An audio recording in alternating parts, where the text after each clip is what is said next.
Audio Jungle.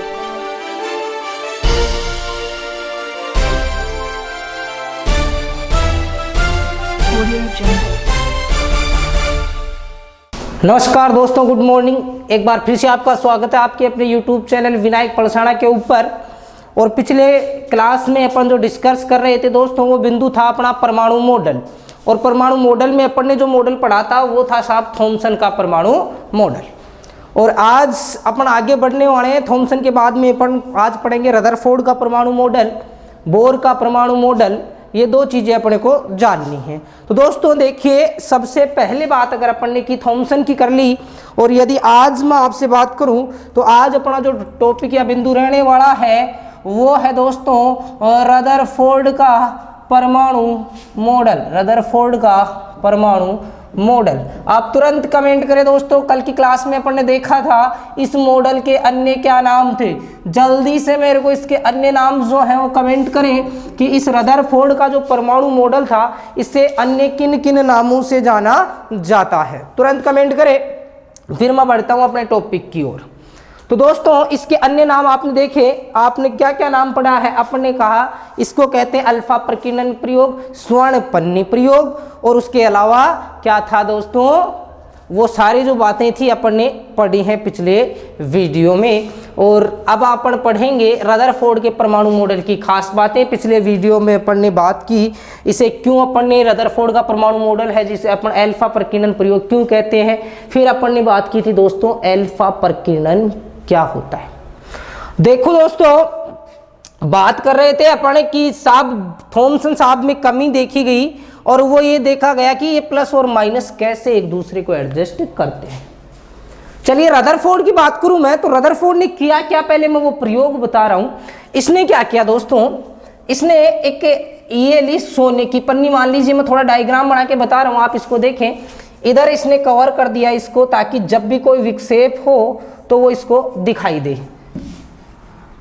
प्रयोग दिखा रहा हूं दोस्तों, थोड़ा आप समझे इस चीज को, आपकी क्लियर हो जाएगी। ये चित्र थोड़ा सा ध्यान में रखें आप। इधर क्या किया इसने, ये दीवार बना दी और इस पर इसने क्या कर दिया, वही ZnS का लेप कर दिया, जिंक सल्फाइड, जिसे अपन ने पिछली क्लास में कहा था फ्लोरोसेंट पदार्थ, स्फोटित पदार्थ। अब यहां क्या किया दोस्तों, इन्होंने एक रखा ऐसा एक बॉक्स। ये जो बॉक्स था, इस बॉक्स से कौन से कण निकल रहे थे, अल्फा कण। और इन अल्फा कणों की जो बमबारी करवाई दोस्तों, ये अल्फा कणों की बमबारी किस पर करवाई इसने इस पन्नी पर करवाई। और इसके आधार पर इसने बहुत सारे क्या दिए दोस्तों, रिजल्ट दिए। ये क्या निकल रहे हैं दोस्तों, ये वे देख रहे हैं अपन, ये कौन से कण है, अल्फा कण है। अब बात आती है दोस्तों, अल्फा कण निकल रहे हैं, इससे क्या फायदा हुआ और क्या इससे रिजल्ट निकाले गए। क्या रिजल्ट हुए दोस्तों कि कुछ और यहां से बहुत सारे कण अपन निकाल सकते हैं। ये कण तो अधिकांश कण तो जो थे दोस्तों वो सीधे ही निकल रहे थे, ऐसे जैसे ये क्या निकल गया, सीधा। इसी प्रकार मान लो यहां से कोई किरण आप जो आपका अल्फा कण है यार, वो भी क्या निकल गया, सीधा सीधा निकल रहा है दोस्तों। अब आगे क्या सोचा, अब आगे क्या देखा गया कि यहां कुछ पर जो कण थे वो कुछ क्या हो गए, विक्षेपित हो गए ऐसे। ये लो, यहां से कुछ जो कण थे वो क्या ऐसे मुड़ गए यहां से। अब मुड़ गए तो इन्होंने क्या किया दोस्तों, इसने यहां से कुछ ना कुछ दिमाग लगाया, कुछ रिजल्ट दिए, जो रिजल्ट अपने को पढ़ने हैं। ज्यादातर कण क्या हो रहे दोस्तों, सीधे निकल रहे थे। कुछ कण थे जो क्या हो रहे हैं दोस्तों, देखो मुड़ रहे हैं, कुछ ना कुछ कण हैं जो क्या हो रहे हैं, यहां से विक्षेपित होकर अलग अलग दिशाओं में जा रहे हैं। और दोस्तों 12,000 से 20,000 लगभग कण थे, उनमें से केवल एक कण ऐसा था जो 180 डिग्री पर विक्षेपित होता है। कहने का मतलब ये है, ये कह सकते हैं कि रदरफोर्ड ने क्या कहा कि एक कण ऐसा था कि आया, यहां टकराया और टकरा कर वापस जिस दिशा में आया था उसी दिशा में लौट गया। तो यहां से क्या हुआ दोस्तों, इसने ये तो था उसका प्रयोग। और ये यहाँ पर ये जिंक सल्फाइड की परत इसलिए लगाई थी ताकि जहां पर जो अल्फा कण आकर टकरा रहे हैं उनकी चमक उत्पन्न हो और इसको पता लगे कि कण कैसे विक्षेपित हो रहे हैं। तो ये तो था दोस्तों इसका प्रयोग, और इसी प्रयोग के रिजल्ट के आधार पर जो रदरफोर्ड साहब थे ना, इन्होंने क्या किया, अपना एक परमाणु मॉडल बताया और उसकी खास बातें बताई। तो सबसे पहले मैं डिस्कस करूंगा परमाणु मॉडल क्या था और इसमें कैसी कैसी बातें रदरफोर्ड के सामने आई। ध्यान रखेंगे मैंने 3 कंडीशन लिखी है दोस्तों, 3 कंडीशन बिल्कुल स्पष्ट ध्यान रखें। कंडीशन नंबर 1 सीधे निकले, कंडीशन नंबर 2 कुछ विक्षेपित हुए, इधर भी कंडीशन नंबर 1 सीधे निकले, कंडीशन नंबर 2 विक्षेपित हुए, और कंडीशन 3 क्या हुआ, जिस पथ पर आ रहा था उसी पथ पर क्या हो गया, वापस लौट गया। तो ये 3 कंडीशन है, इन्हीं 3 कंडीशंस के आधार पर रदरफोर्ड का परमाणु मॉडल समझना है आपको। अगर आपके चित्र समझ में आया तो आप तुरंत कमेंट करें दोस्तों, यस लिखें, कमेंट करके यह बताएं मेरे को कि ये जो चित्र था उसमें कुछ चीजें आपको समझ में आई है। परमाणु मॉडल की बात करूंगा उसके बाद में मैं ये बात, सबसे पहले क्या लिखेंगे, यहां से पहली बात जो रदरफोर्ड साहब के लिए आपको ध्यान रखनी है, और बात कहीं है भाई, रदरफोर्ड ने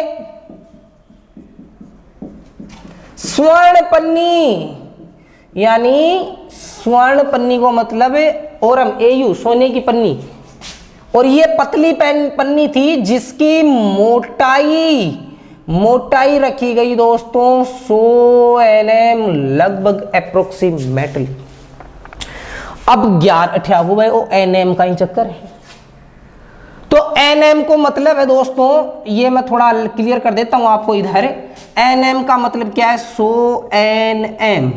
देखो एन को मतलब तो है दोस्तों नैनो, और एम को मतलब कहीं है भाई मीटर।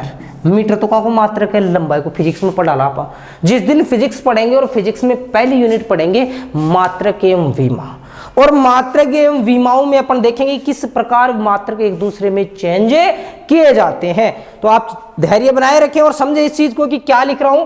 और ये नैनो शब्द है ना दोस्तों, ये नैनो शब्द, इसको क्या लिखते हैं पाड़े, इसको कुछ यूं लिखा जाता है 100 nm है ना दोस्तों। तो इस नैनो के लिए, ये नैनो का मतलब क्या होता है, 10 की घात -9।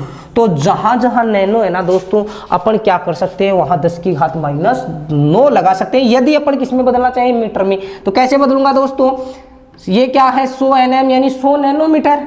100 के तो रख दिए 100, एन हटाना है तो गुणा किससे करेंगे, 10 की घात -9 से, और मीटर का क्या रखोगे दोस्तों, मीटर।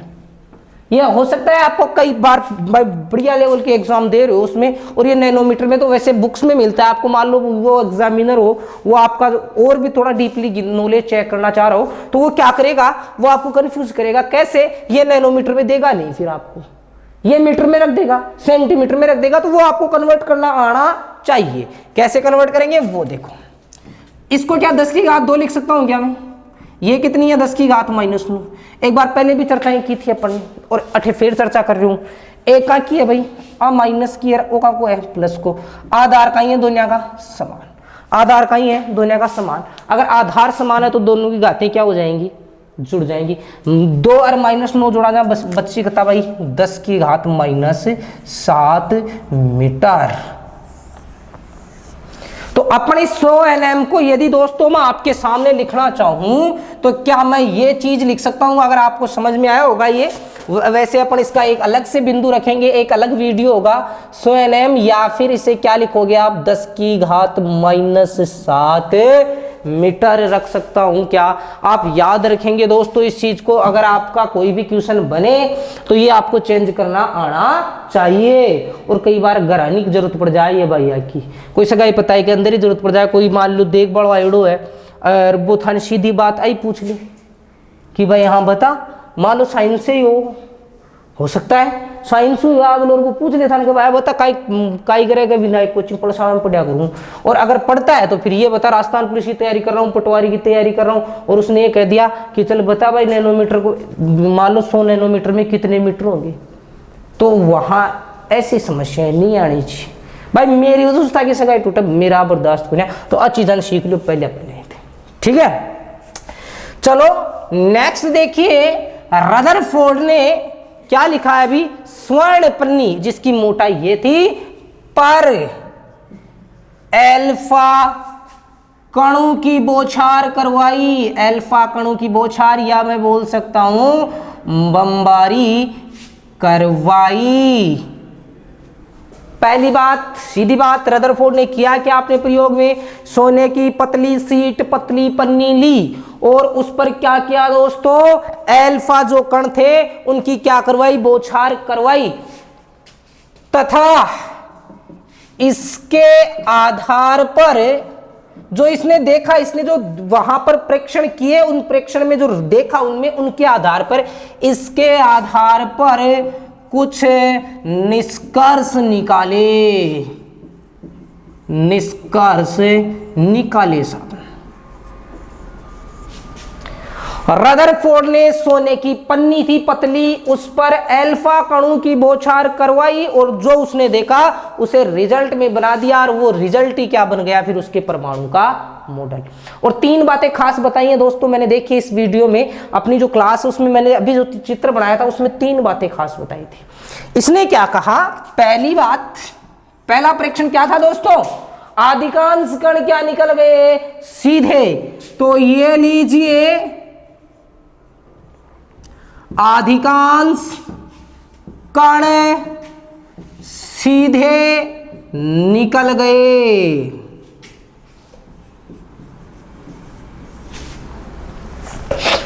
देखिए इसकी क्या क्या है विशेषताएं वो देख लेते हैं अपन। अधिकांश कण क्या निकल जाते हैं, सीधे। अभी देखा है अपने सीधे निकले, इससे क्या साबित होता है, इससे 2 चीजें साबित हुई। एक तो जो थॉमसन का मॉडल था वो बिल्कुल क्या हो गया, यहां पर रिजेक्ट हो गया, क्योंकि वो क्या कह रहा था कि सारा क्या है, गोला प्लस का है। तो यदि प्लस का है तो प्लस से प्लस का प्रतिकर्षण होना चाहिए था, ये कण सारे मुड़ने चाहिए थे, लेकिन ज्यादातर कण सीधे निकल गए। इसका मतलब थॉमसन का परमाणु मॉडल गलत था। और दूसरी बात, अधिकांश कण सीधे निकल जाते हैं, इसके आधार पर जो रदरफोर्ड साहब है ना, इसने क्या कहा यहां पर, इसने कहा अधिकांश कण सीधे निकल गए, अतः जो एटम है अपना यानी परमाणु का अधिकांश भाग खोखला होता है। ये लीजिए साहब, बहुत ही बड़ी बात इन्होंने कह दी यहां पर, बहुत विशेष बात थी। और अब तक के जो सिद्धांत आ रहे थे उसमें कोई ऐसी बात नहीं थी, लेकिन यहां पर इन्होंने बहुत अच्छी बात कह दी कि अधिकांश कण क्या निकल गए, सीधे। इस उकाई साबित हुआ भाई, जो एटम है अपन परमाणु है, बिको अधिकांश भाग काई व्या करे, खोखला व्या करे। तो जब भी आप नोट्स बनाओ तो जैसे मैं कई चीजें अंडरलाइन कर देता हूं, ब्रैकेट में कर देता हूं, उस हिसाब से आप देखें। वो इसीलिए ताकि परीक्षा की दृष्टि से यहां से प्रश्न बन सकता है दोस्तों, इसलिए यह चीजों को ध्यान रखो। नेक्स्ट देखो, दूसरी बात, पहली बात, अब दूसरा रिजल्ट का ही हो। दूसरी बात देखो, अभी जो चित्र बनाया था पीछे उसमें मैंने क्या बताया था कि कुछ कण क्या थे, थोड़े थोड़े विक्षेपित हो रहे थे। अब विक्षेपित होगा वो मतलब कि जैसे जैसे मैं परमाणु के भीतर जा रहा हूं, यानी नाभिक की तरफ जा रहा हूं ना, नाभिक की तरफ जा रहा हूं, तो वहां से क्या मिल रहा है मेरे को, प्रतिकर्षण मिल रहा है। और भी प्रतिकर्षण के कारण जो कणियां जा रही हो, प्रतिकर्षण मान लो यहां कोई भी प्लस का है, ये अल्फा कण आया, अब यहां क्या होगा, प्रतिकर्षण होगा ना, तो ये कण जो होगा ये तो स्थिर है, ये कण क्या होगा, सीधा नहीं निकलेगा, ये कण यूं निकल जाएगा। और इस प्रकार क्या हो गया दोस्तों, ये क्या हो गया, विक्षेपित हो गया। तो क्या लिखेंगे, कुछ कण किसी कोण पर, मान लीजिए 60 डिग्री, 70 डिग्री, 80, 90, किसी कोण की बात कर लेंगे, कुछ कण विक्षेपित होते हैं।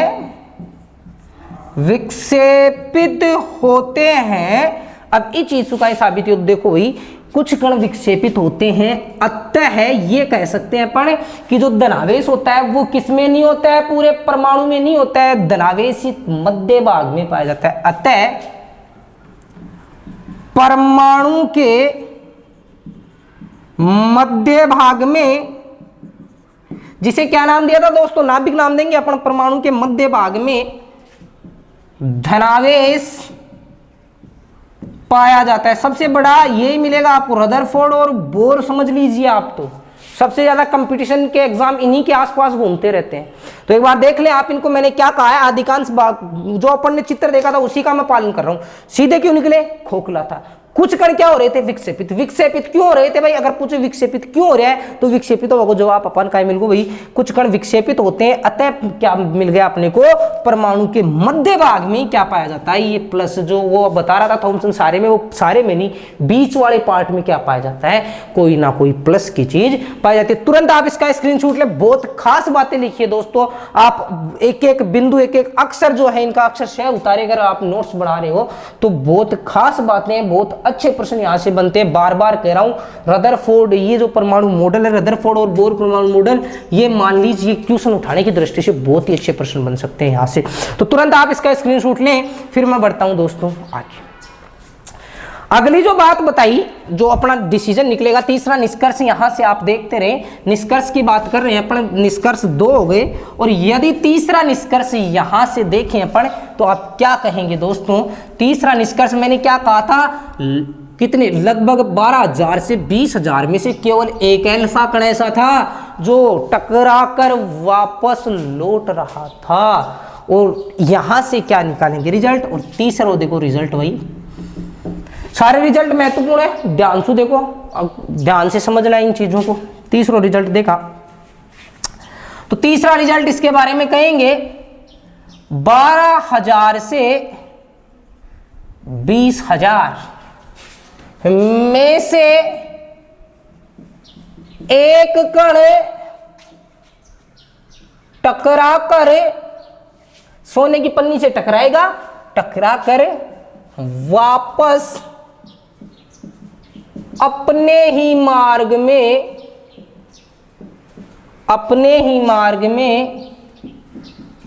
लौट आता है। बेहद महत्वपूर्ण बात है दोस्तों, आज चीज ध्यान से देखो कि 12,000 से 20,000 में केवल एक कणिया को है भाई जो कहीं टकरार सीधो वापस आ रही हो। अब आज चीज जो रदरफोर्ड समझा रहे हो वो कई हिसाब से बताओ कि मान लो कोई जो व्यक्ति है वो क्या कर रहा है, कोई गोला दाग रहा है, कोई बंदूक चला रहा है, तो उस जो भी बंदूक दाग रहा है उस बंदूक से गोली निकली, किसी छोटी सी चीज से टकराई और टकरा कर क्या कर देती है दोस्तों, वापस आ जाती है, और आज जो चला रहा था उसी को घायल कर देता है। इस प्रकार बताया था रदरफोर्ड ने, बहुत बेहतरीन बातें थी इसकी, और ये इससे क्या साबित हुआ, परमाणु का ही फायदा हुआ अपन। इसने क्या कहा कि परमाणु, देखिए रिजल्ट क्या निकलेगा, अतः परमाणु का संपूर्ण, लगभग संपूर्ण द्रव्यमान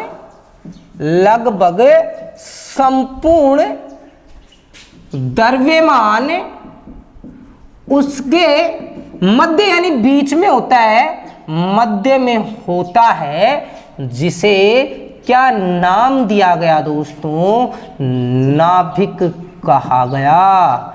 ये लीजिए फिर से एक नई बात आ चुकी है दोस्तों, और बात बड़ी ही काम की है कि 12,000 से 20,000 में से केवल एक कण वापस आ रहे हो टकरार, इस चीज को रदरफोर्ड कहें गए भाई कि जो टोटल जो मास है एटम का, जो द्रव्यमान है दोस्तों, वो सारे का सारा जो द्रव्यमान है वो किस में एडजस्ट रहेगा, वो उसके लगभग बीच में पाया जाएगा, और जो बीच में पाया जाएगा उसे अपन क्या नाम देंगे दोस्तों, नाभिक नाम देंगे। तो यहां तक की बात बहुत ही महत्वपूर्ण थी दोस्तों, ये आपको ध्यान रखना होगा इसके बारे में। इसके अलावा अपन ये भी कहेंगे कि इसने क्या कहा कि ये जो नाभिक है ना ये बहुत छोटा होता है। कैसे कि देखो मैं यहां से ये भी बताऊंगा, चौथी बात मैं यहां लिख देता हूं। इसने कैलकुलेशन की और कैलकुलेशन द्वारा लगभग आइडिया दिया जाता है यहां से, परमाणु का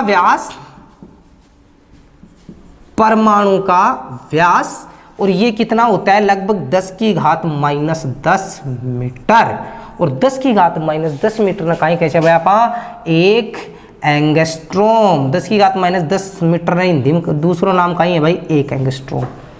और दूसरी बात, परमाणु का व्यास और दूसरों का को व्यास लेने आप, नाभिक का व्यास 10⁻⁻15 मीटर, जिसे कहा गया एक फर्मी। दो बातें खास भाई। अब बड़ा सुध देखा आप, देखो कहीं भी अगर आपको अनुपात ज्ञात करा, परमाणुओं को तो है भाई 10⁻⁻10, नाभिकों को तो है 10⁻⁻15, ऊपर जैसी प्लस की हो जैसी 15, तो क्या बचा 10⁻⁻10 गुणा 10 की घात प्लस का 15। बचा कता 10 की घात 5, यानी 10 की घात 5 को मतलब 1 2 3 4 5 कितने हो गए दोस्तों, 1 लाख हो गए क्या ये। यानी कहने का मतलब मेरा ये है, नाभिक जो होता है परमाणु का बहुत छोटा होता है, और परमाणु का जितना आकार है ना उससे कितना कम है दोस्तों, ये 1 लाख गुना कम है। और इससे रदरफोर्ड की तुलना, रदरफोर्ड ने बताया था इसने कि मान लीजिए एक फुटबॉल का ग्राउंड है और फुटबॉल के ग्राउंड के बीचों बीच में एक मक्खी बैठी हुई है, इस प्रकार तुलना करके बताया था। तो जो फुटबॉल का ग्राउंड अगर माने वो तो अपन किसको मानेंगे दोस्तों, परमाणु को, और जो बीच में मक्खी बैठी हुई है उस मक्खी को क्या नाम देंगे अपन, नाभिक। इस प्रकार देख लीजिए इतना छोटा बताया था। तो बहुत ही अल्प भाग में नाभिक पाया जाता है और नाभिक में ही संपूर्ण द्रव्यमान केंद्रित होता है, यही सारा क्या होता है, द्रव्यमान होता है। ये खास बातें थी। और नेक्स्ट बात मैं उठा रहा हूं दोस्तों, 1 लाख गुना कम है, 10 की घात 5 गुना कम है, ये तो कोई प्रश्न बनेगा नहीं आपके, मैं केवल समझाने के लिए ये बात लिख रहा था। और पांचवी बात देखो भाई, पांचवी बात, पांचवी जो बात है वो मैं लिखूंगा। पांचवी क्या लिखा इन्होंने, पांचवी बताई। अब समस्या क्या है भाई, प्लस की बात बता दी सारी कि प्लस जो संपूर्ण भाग होता है उसमें नहीं होता है, लगभग बीच में होता है, नाभिक भी बीच में होता है, द्रव्यमान बता दिया, अधिकांश भाग खोखला भी होता है। एक बात रखी और एक बात कही रही भाई कि भाई साहब हम आपकी बात मान लेते हैं, हमें ये तो बताइए कि इलेक्ट्रॉन कहाँ होगा। बात नहीं हुई किसकी, इलेक्ट्रॉन की। अब ये साहब कह रहे हैं रदरफोर्ड साहब अपने प्रयोग में कि साहब जो इलेक्ट्रॉन होता है या ऋणावेश जो होता है, अपन बात कर लें इलेक्ट्रॉन नाभिक के चारों ओर वर्ताकार कक्षाओं में चक्कर लगाते हैं। आप बिल्कुल कंफ्यूज न हो इसलिए मैं पहले एक बात कह दूं, कई जनाया खड़ा कि सर रदरफोर्ड ने भी ये कहा, बोर ने कहा था ये तो रदरफोर्ड बोर में एक फर्क है, और वो फर्क समझ लो काम हो जाए आप कई बात है भाई। मैंने क्या लिखा है, इलेक्ट्रॉन नाभिक के चारों ओर कौन सी कक्षाओं में, वर्ताकार कक्षाओं में चक्कर लगाते हैं। जबकि बोर साहब की जब बात होगी ना दोस्तों, वो बात आते ही मैं बात अपनी घुमा दूंगा और बात क्या कहूंगा, यहां तक की तो सेम रखूंगा और ये आगे वाली भी सेम होगी, लेकिन यहां पर एक शब्द जोड़ दूंगा, निश्चित। निश्चित और प्लस में क्या, स्थायी। ए दो चीजें जोड़ दूंगा। अगर निश्चित स्थायी जुड़ेड़ो है इको मतलब रदरफोर्ड, वो सॉरी बोर है, नहीं जुड़ेड़ो है जनाकनो है भाई रदरफोर्ड है।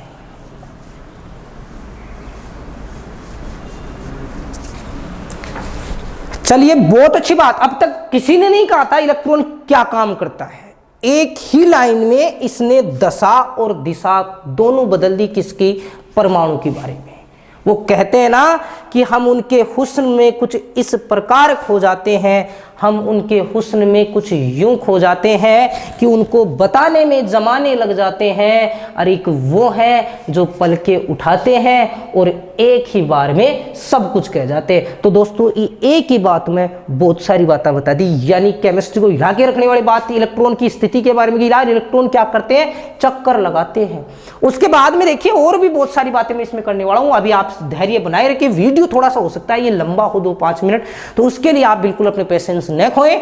मैं जो बात कह रहा हूं दोस्तों बहुत खास बातें हैं, रदरफोर्ड की बातें हैं। ये आपको चाहे राजस्थान पुलिस में बैठे हैं अपन, चाहे बात राजस्थान पुलिस की हो, चाहे पटवारी की हो, चाहे रीट की हो, चाहे रेलवे ग्रुप डी की हो, चाहे एनटीपीसी की हो, लैब असिस्टेंट की हो, सेकंड ग्रेड की बात करें, वहां तक की बात करोगे ना तो ये चीजें रदरफोर्ड के परमाणु मॉडल की यूं क्यों मिलेगी। तो आप क्लियर धैर्य बनाए रखें, साइंस जो है हर में मिलेगी आपको। जब भी परमाणु पढ़ोगे रदरफोर्ड पढ़ना पड़ेगा, रदरफोर्ड में ये सारी बातें पढ़नी पड़ेगी। मैं रिपीट कर रहा हूं अब तक की बातें। पहली बात कहीं है भाई, सारे कण सीधे लगभग कण सीधे निकल रहे थे, ज्यादातर भाग खोखला।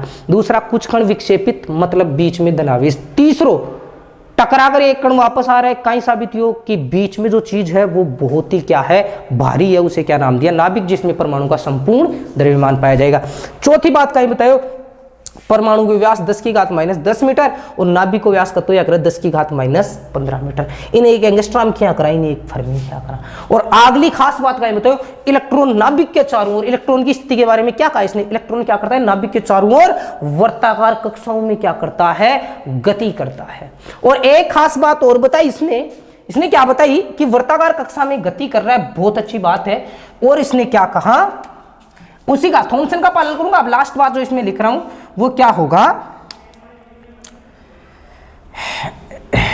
इलेक्ट्रॉन व प्रोटॉन एक दूसरे को संतुलित कर लेते हैं,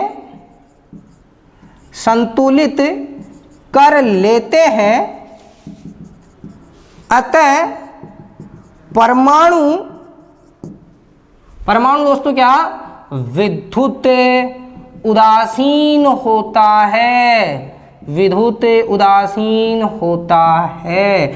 अब बात होगी 5 बिंदु हैं, 5 बातें रदरफोर्ड की, पांचों याद होनी चाहिए अपने को। ये 5 जो बातें लिखी हैं, 3 तो रिजल्ट अपन ने क्या देखे थे, उसके प्रयोग से क्या सीधे निकल रहे थे, खोखला होता है इसका मतलब, दूसरा कुछ कण विक्षेपित मतलब बीच में धनावेश पाया जाता है, तीसरी बात क्या किया भाई आप, तीसरी बात अपन ने की है एक कण वापस लौट रहा है मतलब बीच में भारी नाभिक है जिसमें परमाणु का सारा द्रव्यमान माना गया। अगली बात का परमाणु को व्यास 10 की घात -10 मीटर पर और नाभिक को व्यास 10 की घात -15 मीटर, यानी बहुत छोटा सा भाग होता है नाभिक। उसके बाद में इलेक्ट्रॉन नाभिक के चारों ओर वर्ताकार कक्षाओं में चक्कर लगाता है और ये प्रोटॉन और जो इलेक्ट्रॉन होते हैं वो एक दूसरे को बैलेंस कर लेते हैं। और इसलिए क्या बोलेंगे दोस्तों, परमाणु जो होता है वो विद्युत क्या होता है, उदासीन होता है। स्क्रीनशॉट ले तुरंत और उसके बाद में बढ़ता हूं दोस्तों मैं आगे। लास्ट जो बात मैं करने वाला हूं रदरफोर्ड के परमाणु मॉडल की, वो बात होगी, इसका मैं चित्र बना के बता देता हूं कि इसका परमाणु मॉडल कैसा दिखाई देता होगा। स्क्रीनशॉट हो गया होगा, मैं हटा रहा हूं ये सभी बातें। देखें दोस्तों, पेशेंस बनाए रखें। अब मैं बता रहा हूं परमाणु मॉडल रदरफोर्ड का कैसा होगा चित्र के द्वारा, यानी अपन जो चीजें पढ़ रहे हैं वो क्या होंगी, अब अपन पढ़ने वाले समझने वाले हैं। यहां पर एक साथ बता रहा हूं, वो देखें आप। सबसे पहले मैंने क्या, ये तो क्या है मान लीजिए, ये तो बहुत छोटा क्या है नाभिक, और यहां पर तो क्या पाया जाएगा, ये नाभिक किसका है भाई, प्लस का। यही बात है भाई, अब तक तो 1911 में ही तो चल रहे हैं अपन। 1911 में न्यूट्रॉन का पता ही नहीं था, 32 में पता चला, तो न्यूट्रॉन की तो बात करूंगा नहीं, यानी ये सारा किसको माना इसने, प्लस का। और इसने क्या कहा कि इलेक्ट्रॉन क्या करते हैं, इस प्रकार इसके चारों ओर कक्षा में चक्कर लगाते हैं। जब इसने देखा था ना प्रयोग, तो देखिए अब यहां क्या आ रहे हैं, अल्फा कण आ रहे हैं। अब यहां वाले कण अधिकांश भाग खोखला है, तो ये तो क्या निकलेंगे, सीधे निकलेंगे। इधर भी बना देता हूं, ये लीजिए दोस्तों, अब डाल देता हूं कुछ कण यहां से जाएगा, मान लो यहां कोई कण आएगा, ये लो जी, और एक यहां डाल देता हूं, एक कण यहां आएगा। अब ये प्रतिकर्षित करेगा, ये भी प्लस का है तो ये कुछ यू निकल जाएगा, यू निकल गया दोस्तों। यहां वाले कण ऐसे निकल गए, ऐसे, और एक कण जो जा रहा था, एक कण जो था यहां टकराया और टकरा करके आ गया वापस। तो इस प्रकार का जो मॉडल है ये किसका मॉडल है दोस्तों, ये क्लियर ध्यान रखें आप थोड़ा सा इसको, अगर चित्र भी याद रह जाएगा तो अपनी सारी बातें लगभग क्लियर हो जाएंगी। रदरफोर्ड का परमाणु मॉडल। और दोस्तों अब रहती हैं रदरफोर्ड का परमाणु मॉडल की कमियां, तो वापस से आप अगली क्लास में, तो तब जितनी देर अपन ने पढ़ा है, यदि आपको ये समझ में आया है तो लाइक करें, शेयर करें। और इसके अलावा यदि आप क्वेश्चंस जो लाइव क्लासेस होती है उसमें नहीं दे पाते हैं, कई बार मैं किसी कारणवश मान लीजिए आपका क्वेश्चंस का आंसर नहीं मिलता है, तो जो बाहर लाइव चैट में नहीं, जो अन्य था जो वीडियो के बाहर वाला जो कमेंट सेक्शन है उसमें देखिए आप, उसमें आप कमेंट अपना टाइप करके भेजें, तो आपका जो सॉल्यूशन होगा वो, यदि अपन देख रहे हैं अगर आप कोई अगर छोटा क्वेश्चन होगा तो वहां से अपन वही मैं उसका आंसर दे दूंगा। अन्यथा यदि कोई क्वेश्चन ऐसा हो जो आपको समझाना चाहिए तो अपन इस क्लास में भी डिस्कस कर सकते हैं। तो मिलते हैं अगले वीडियो के लिए, अगले वीडियो में, अगली क्लास में। तब तक के लिए आप बने रहिए, पढ़ते रहिए परमाणु मॉडल। जय हिंद, जय भारत।